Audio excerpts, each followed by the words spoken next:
The Seattle Kraken could get Auston Matthews? Hey, it could happen.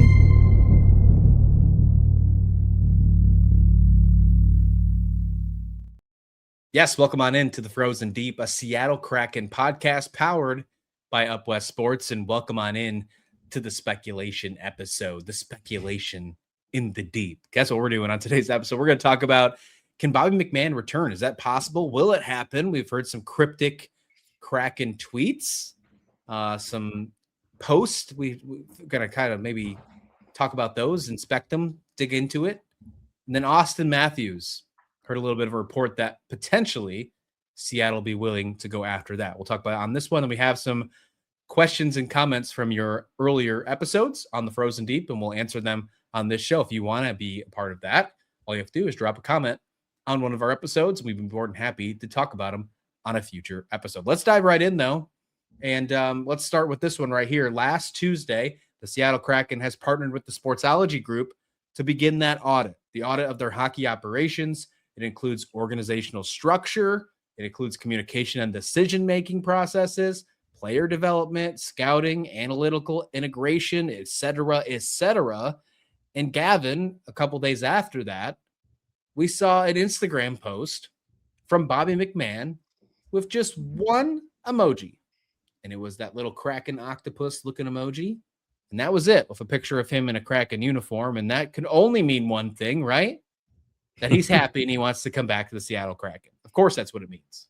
I'm all about it. And yeah, we won't find out for the time being. We'll hit that threshold and hopefully that everything that's going on remains true, and that cryptic message will mean everything that we think it means. But yeah, the full audit, Botterill may or may not be very good at his job, but if this audit is what he needed to be successful, to put this team in the right direction, then I'm all for it. And down the road, maybe Botterill's not the guy for the long term, but hey, at least he's making something happen, spending our dollar to make this thing happen, rather than just being able to make the changes himself. Hey, here we are. At least we're moving forward. At least we're attacking things, and hopefully we can start getting some of these things to come to fruition, whether that means player development, whether that means getting the right coaching in. Nothing against Jessica Campbell or anybody else that's leaving. It's just getting the right chemistry of people to get these boys, to get the best out of these boys. And then also going to get some headliners, right? Let's go get some goal scorers. Let's go get some names that we know. Yeah, Buffalo Sabres just got eliminated. Alex Tuch, could he return to the Sabres, or could he be up if he decides to enter free agency, which I think he will? He'll probably see what he's worth. He's probably going to be one of the highest paid free agents in the market besides Bobby McMann. Could Seattle splash on both? Could Seattle go all out here and get a guy like Alex Tuch and Bobby McMann? That first line would look incredibly different, but it'd be exactly what you need. I mean, Bobby McMann last year, 78 games, 29 goals, 17 assists, 46 points. I mean, that's exactly the type of first liner you need, but you need more around him as well. Are you more optimistic now because he dropped an octopus, he dropped the Kraken, about maybe he potentially returning? Maybe the fact that Capocacco followed him on Instagram, does that help? Or do you still think there's a lot to be worried about because he's joined after the trade deadline? They had that crazy Olympic slide. He was with this franchise in its worst during the season. It's worse. And they're in the middle of their audit right now as well. I just find it really interesting that he dropped that little bit of crypticness, if you will, right after we heard about the audit. Makes me think, and this is speculation, I don't know anything about this, it makes me think that they had a sit down and he felt really positive about that conversation. I have the same takeaway. It's a step in the right direction.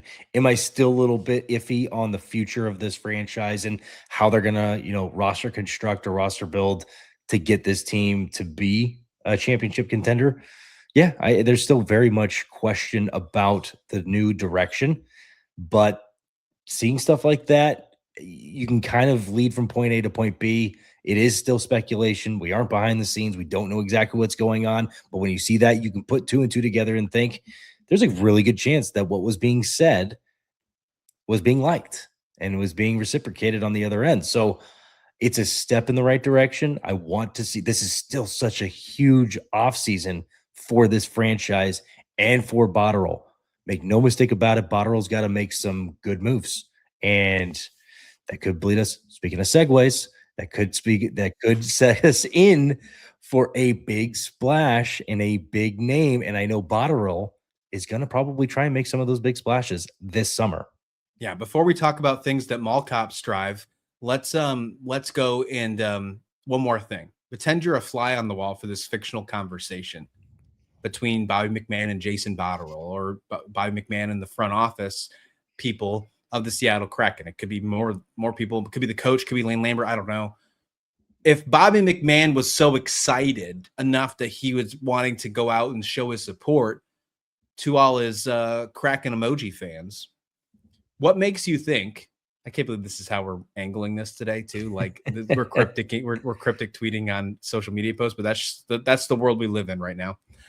What had to been said? If you're a fly on the wall, for Bobby McMann to be happy, what would have had to been said from the Seattle Kraken front office? We're going to be a championship contender within the next 2 years. That's probably what was said. And they're saying, hey, this offseason, we're going to either go make a heavy run. Guys like people that we're going to be talking about soon here, making big names. We have a ton of first and second rounders over the next couple of years. We're going to be using those assets to go get players, not continuing to do this. And then also attack player development while we're here. We still have a lot of good youth still coming up, but we have plenty of guys that are almost ready to take that next step or ready to take that next step within the next year. It's all going to culminate. If you stay patient with us, we're going to grab the players that you need to be successful, but also we're going to have guys that are just successful and be able to create a new brand of Seattle Kraken hockey. That's what I think is being said. I love it. Yeah, I would hope that it probably means they go a little more into detail too. Maybe they showed the plan, the idea. Maybe they were going to talk about how aggressive they're going to be. And if they're excited about it, then yeah, I hope that's the case too, because I do think that he was one of the most interesting bright spots on the roster. If you're going to have some kind of turnover, having him return still kind of makes it have turnover because you only had him for half a season. Make him the new face of the Kraken if you have to. If you're willing to put the money down for Bobby McMann, make him one of the new main faces of the Kraken, because that's where we talk about Paul Blart's favorite vehicle of choice, the Segway. That's where we go next. And we talk about, can they add more? Can there be another reunion of Bobby McMann, not just with the Kraken, but Bobby McMann and a former teammate in Auston Matthews, the Toronto Maple Leaf forward? Doesn't really know. He's been undecided if he wants to return. He is under contract, so it would have to be a trade with Toronto. They have the first overall pick. Gavin McKenna likely to be a Maple Leaf, but he maybe might not want to stay. Could that happen? Could that be moving on? Could Auston Matthews be traded? Well, according to David Pagana, Seattle Kraken could make a strong push for acquiring Captain Auston Matthews of the Maple Leafs. What do you think about that move, Gavin? What would Seattle have to do to make that happen as well? What type of package do you think would have to be involved? Yeah, I was just trying to Google it really quick to see if Auston Matthews has a no trade clause, because maybe there's something in there that could block it. But for the sake of this argument, I'm just going to stick with the positivity and say that even if there is a no trade clause, maybe he shuffles it because he wants to go and be a part of this new organization. Maybe whatever's being said to Bobby McMann can also be spewed out to Auston Matthews to make him like the future of the Seattle Kraken. I know for Kraken fans out there, it's very hard to understand right now, but hey, you never know. Maybe that's what's being said. Maybe what's going on behind the scenes is actually a little bit more positive than we think. But yeah, if you're the Toronto Blue Jays, if you're the Toronto Maple Leafs, you know what? We're here. Here we are. If you're them and you got Gavin McKenna coming in and you have an extra 3 to 4 first and second round picks, yeah, you also got to be a little excited about your future. And they also aren't terribly far away from being competitive again. So they could be really liking that. Obviously, the cap space that gives them back in that whole thing to go get an Alex Tuch. Maybe they get Alex Tuch. And then they get these first rounders and they make these huge moves. So yeah, are you losing a franchise player that that was your 1-1 pick? Yeah, you are. But everything that you'd be getting back will be setting you up for the future as well. Depends on how you look at it. If you're a Toronto fan, or if you're Toronto fan base, or the GM over there. But I think there's a way that this works out for everybody, and we have the capital to potentially get it done compared to other teams. I can't say we have all the capital in the world to get this trade done, but I think we have enough capital to at least be entertaining that idea for sure. If you're GM for a day and you have the opportunity, you are tasked to try and make this trade happen. Would you trade O'Brien, Catton, and your 7th overall pick for Auston Matthews? You said O'Brien. What was the second one you said? Berkeley Catton. Oh, Catton, yes. Berkeley and your Catton, 7th O'Brien, overall pick. and your 7th overall pick. That's it. Yeah, I would. So where do you draw the line? Would it have to? What if it was a 2027 first rounder as well? I mean, they could have for Auston Matthews, they can have both of my 2026 first rounders. Maybe not my 2027 first rounder, but it's a second rounder and Catton and O'Brien. I would be actually okay with that. And you do have to make up some other areas. And that's the other thing is we don't talk about is there's a lot of guys that are probably going to be traded from this team. Right. And I think you're going to make up some draft picks. They may not be 7th overall. They may not be, first rounders, but you're going to be able to make up. And if you trust your player development and scouting department, you can go find good, solid second and third rounders that are going to compete down the road. There's still really good talent, the second, third round, if you're doing this thing correctly. I'd be willing to move on from top first round picks and my 7th overall pick to make sure that I didn't have to pick 7th overall again for the next 5 years. Like I would completely do that 100%. Are there any guys maybe off limit? Obviously we talked about Shane Wright, the trade, potentially can he be moved? We're going to talk about him in just a minute because we got a nice comment from one of our viewers. What about Fergus? Would you be willing to move on from a guy like Fergus? Like, because he's been looking really good. He's not a first round pick, but he's playing like it. Is there anybody off limits? I really can't think of anybody that would be off limits for Auston Matthews, especially with where this organization is. You need a top of the line player, and you don't have one. Fergus has a good potential to be a great top 6 player, and to be a great goal scorer. Would I love to keep him as a Kraken? Yeah, but if it's going to be involving to get Auston Matthews, yep, I'm in. Yeah, this is a surefire thing, right? This is a guaranteed first line guy. For Fergus, you're like, okay, well, he's going to get his chance next year at the NHL level. Can he do what he needs to do to make it to the first line? It's probably not a first liner in year 1, now, right? So are you willing to make that jump? Yeah, I will say I would like to keep Fergus. Same. I would like to keep Matty Beniers. I would like to keep Shane Wright. I'd like to keep some of these guys. If it only costs you O'Brien, Catton, and a couple years of first rounders, second rounders, so be it. Then yeah, I think you'd be making out with a great deal. But if they really want Fergus, or that's the guy that they want, there's really nobody off limits for me to go get Auston Matthews. I agree. I think that's the case too. I think you have to make a big splash if you even have the opportunity to do so as well, because even though Seattle has a good farm system, even though their prospects look pretty good, even though they're pretty deep in that, and you're hoping that they can make that splash from a trade value perspective, I don't know if they actually have the capital to pull this one off. That's where my mind shifts. It's like, yeah, okay, maybe there's a lot of NHL potentially ready players. Like this is the year that Botterill continues to say we're not the waiting game anymore. They're here. They're here now. Does everybody think that way? Does every NHL team think the same way about the Kraken prospects? Do they think that they're here? Do they think they're willing to make that step up? Is Fergus a guy that they can move to Toronto right away? Maybe he can move to Seattle right away, but is he somebody that's worth moving in the trade? What about O'Brien, who just got his first start in Coachella? Where are they willing to make this move? If it's Toronto, they're just about to get Gavin McKenna. It's about to be a big splash, assuming McKenna goes first overall. They're about to have a big splash here. They're not gonna try and sit at the bottom of the Eastern Conference for another year. they're going to try and get themselves right back in the playoff race at the very next season.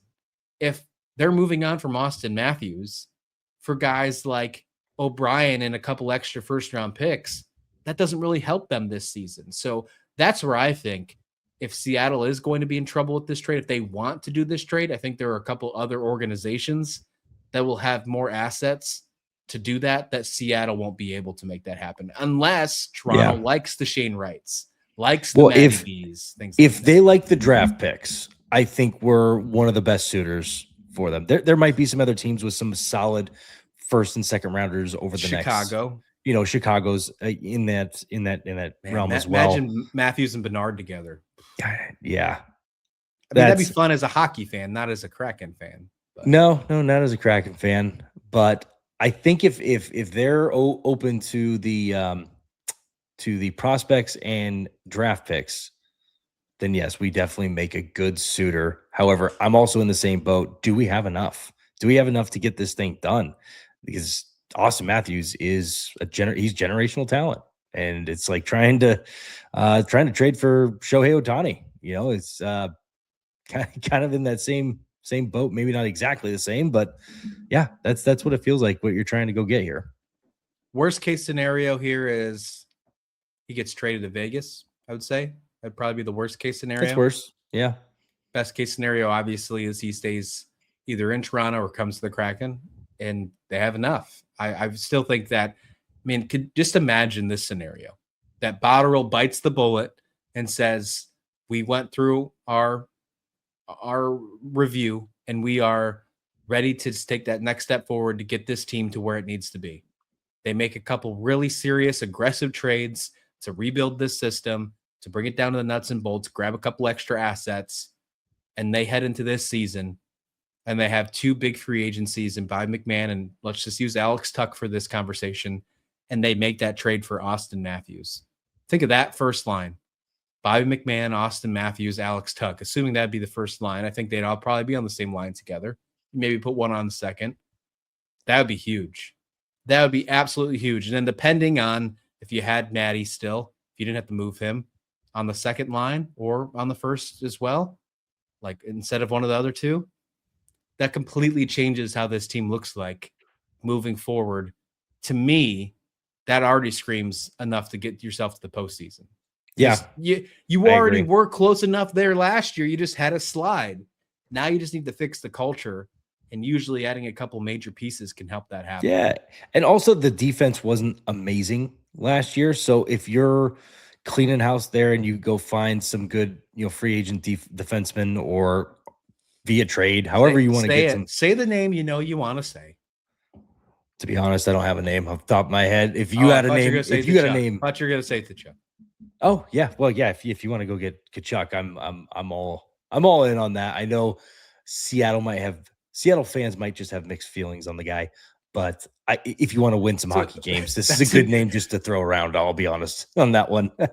Yeah, that's a funny way to say it. Mixed feelings. Yeah, that's definitely a good way to say it if you're looking on social media at all about Seattle hockey, for sure. Insane. Either way, I do think it'd be really fun to get some of these players here. I just want to see how aggressive he goes. Same. Because I think the only way you lose this offseason is if you don't do anything at all. Yep. Because this team is just not where it needs to be at this moment to be competitive this year. We'll be right back in that boat till we were like, well, hopefully a couple of these prospects take off. Hopefully the Berkeley Cattons of the world can start scoring like they did in Spokane.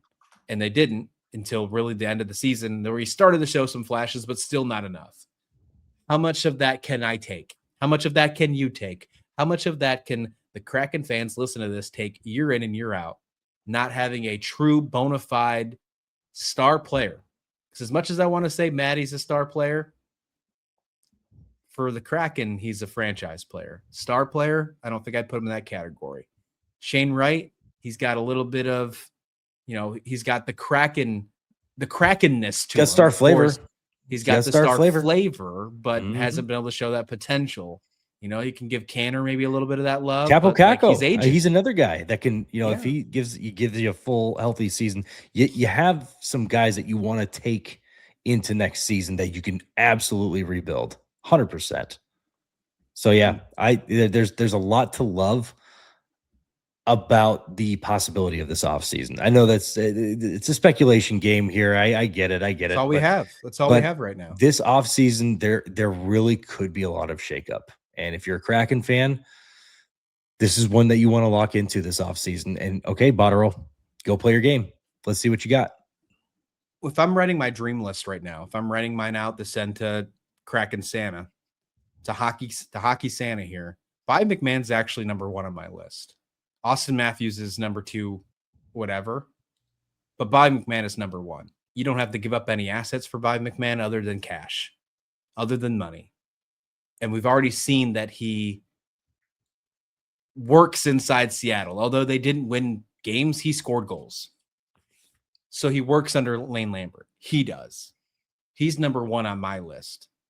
Adding somebody like the dream of potentially getting an Auston Matthews, which is pretty far-fetched, that can't be number 1 in my mind, because Bobby McMann is actually a realistic thing that can happen.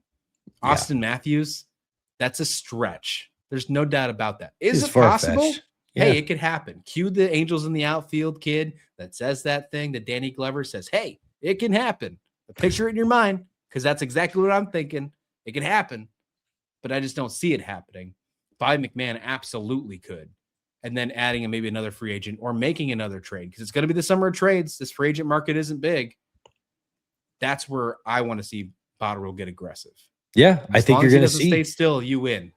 I think you're going to see big names over the last couple of years. Alexiak being one of those names. Guys that just don't return. And I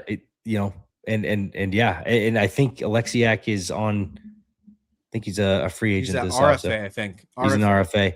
Yeah, there's some big names that you've probably fallen in love with as a Seattle Kraken fan that are probably just not going to be back. Whether it's their own decision to not come back, or it's the team saying we're moving in another direction. Goodbye. Yeah. That's it. On one of our former episodes, we talked about it's time to move on from Shane Wright. Should we keep him? Should he go? We did get a nice comment from one of our viewers. Pretty long here, so we won't listen or read it all here. But TJ, really, really appreciate the comment here. TJ Tower. He said, I think trading Wright only makes sense in 2 ways. One, if you're rebuilding and you manage to trade him or a package of Wright plus more for a high-end young forward that can play in your top 6, or a young defenseman that can play on your top pair. Or number 2, if you're trying to compete this season, you trade him as part of a package for a true top-line player in term. I think we all agree that's exactly how we think Shane Wright should be moved, because I think if you move him by itself, you're not going to get the value you need. I like the fact that he added defense, because we're trying to get scoring, and scoring is the main thing we're over and over talking about. But Gavin, you talked about it earlier in this show. The defense wasn't one of the greatest things, wasn't the greatest asset of the Seattle team at all last year. It was just overshadowed by the lack of scoring. Yeah, and we have some good defensemen: Vince Dunn, Lars, Alexiak. We have some good, solid defensemen that just didn't play up to their level, and maybe it's a chemistry issue. I don't know exactly what the ins and outs of that defense and why they weren't as successful. Maybe they're just getting old. Unfortunately that happens in hockey as well. Maybe they're just getting older. They're turning a corner, and that mixed with bad chemistry will always, take you in the wrong direction. But yeah, I'd like to see. First of all, TJ, thank you for listening to the show, and thank you for your comment. I think you nailed it on the head. I believe in one of the former episodes, I said, if you're getting rid of Shane Wright, I want something big. I want something big back for it, and that nailed it right there. If you're going to get 1 or 2 big name prospects that are hopefully going to help you within the next, I'd say anywhere from 1 to 3 years, that's awesome. Or go get a top 6 liner. Go get a guy that's really going to shake up this team. And yeah, I think you hit the nail on the head here. I think this is exactly the direction that you go if you're considering Shane Wright at 22 years old. If you're considering trading Shane Wright. Yeah, I want to end up with the last thing you said as well. I want to go back to this real quick. And he said they've kind of boxed themselves in a corner with a Wright. Speaking of the Kraken, he said if they were going to move him a season or 2 ago, would have been the appropriate time. Now his value is lower, and you'll be biting the bullet there, or you're going to have to give him a bigger opportunity and hope he makes improvements to boost his value back up. Do you point that out with the fact that why they're having an audit right now? When you look at the fact that Ron Francis isn't here anymore, the fact that they fired how many coaches in how many years, when you look at potential things like this, the fact that they should have moved on from Shane Wright years ago while they were in a different kind of rebuild, hopefully just going through, maybe thinking he has the potential. Can it show up? They couldn't find the right suitor. I don't know, but is this one of those biggest reasons why this audit has to be successful for a moment just like this? Perfect example, Shane Wright. Yeah. I mean, again, as we said in, I believe it was our last episode, he was at the time a can't miss prospect. He was number one on the boards all year long. And then Jaroslav kind of, hit the ground running late in that, draft era and took over as the number one overall pick by Montreal. But you ended up landing him at number 4 that year. And it just felt like a steal in most cases that he, who was number 1 all year long, fell to number 4. You got him and you can kind of capitalize and move forward together. And you just haven't. Yeah, again, star flavor. We've seen him play at an elite level. We know he can put the puck in the net. Yeah, the audit, I think, is going hand in hand with seeing the development of Shane Wright, who was in most would say a can't miss prospect in that draft. Yeah, absolutely. Appreciate the comment. If you have your thoughts and comments, questions or comments or concerns, or maybe your Santa list to Kraken Santa, drop it in the description below, because we'll answer it. We'll talk about it on the show, especially this offseason when we're doing a bunch of speculation for sure. So until then, we'll see you back here with another episode. One more thing. Ooh, we got another one. Ooh, we got one more thing to talk about. Ooh, overtime. Hey, we got Seattle Kraken, AHL and ECHL still cruising in the playoffs. Just wanted to give everybody an update for anybody who wants to watch O'Brien play. He is with the Coachella Valley Firebirds right now, so make sure to tune in. Brought that up. I have a rant for that. We weren't leaving. Overtime's happening. We're here. But anyways, just to give everybody an update, in the series of the Pacific Division Finals, Colorado Eagles are up 2-1. Colorado took game 1 3-0. Coachella Valley took game 2 4-0. And then Colorado again 4-1. If you're catching this today on Wednesday, they play tonight at 7:05 in Colorado. And then if they make it to game 5, they'll play Friday, May 22nd. In Colorado again. Make sure to tune into that. And then ECHL, you ready for this one? Let's go. Are you watching this? Are you watching the screen? Watch the screen. we say that on another podcast. I figure we'll drop it right here. But ECHL, your Kansas City Mavericks, which are our ECHL affiliate, are 8-0. They've won 2 straight series. They beat the Tahoe Night Monsters, and then they just beat the Allen Americans. Have not lost a game. Knock on wood. The Fort Wayne Comets and the Toledo Walleye play on the other side of the on the division. Winner of that will take on your Kansas City Mavericks in the Western Conference Final. Pay attention to that screen. 8-0. Let's go. I have a gripe. I have one gripe. I'm glad you brought this Gripe up. Gripe it up. When O'Brien made his debut in Coachella the other night, and they lost the game, and he was on the 4th line. At the end of the second period, they interviewed him. Not the end of the game. End of the second period. This guy's fighting for his life. He's trying to survive in this brand new level. This kid, what is he? 20 years old? 19. Yeah, he's 19. Just drafted. Just drafted a year ago. I couldn't stand it. That bugged me so much. Like, wait till after the game. That's a post game. Yeah, that's a post game interview for a kid. His first game at this professional level let him focus on the playoff game. Well, yeah, his first game being a playoff game. Come on now. Like, what are we doing here? It should have been a post-game interview. I agree. And to be honest, in all of sports, I hate stuff that happens in between, the game. Like in baseball, when they have the shortstop wearing the mic. I can't stand that. Let the guys play. We don't hardly even get players talking in intermission anymore. It's usually assistant coaches talking at intermission. Yeah, some of these things, or if you get it level, right? If you get those players that talk in intermission, which the most PK Subban's always talking, you can tell how annoyed they are just being on there. Like, hey man, I got 20 minutes. I need to go rest my body and go get beat up and put it to the test for another 20.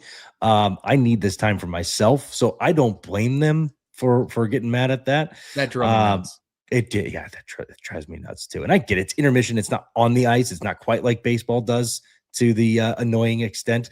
But again, like these guys, you can tell they're annoyed, and you can see it. Didn't like it at all. Hate to leave on that note, but that's what we're gonna do. Thanks for listening to the Frozen Deep.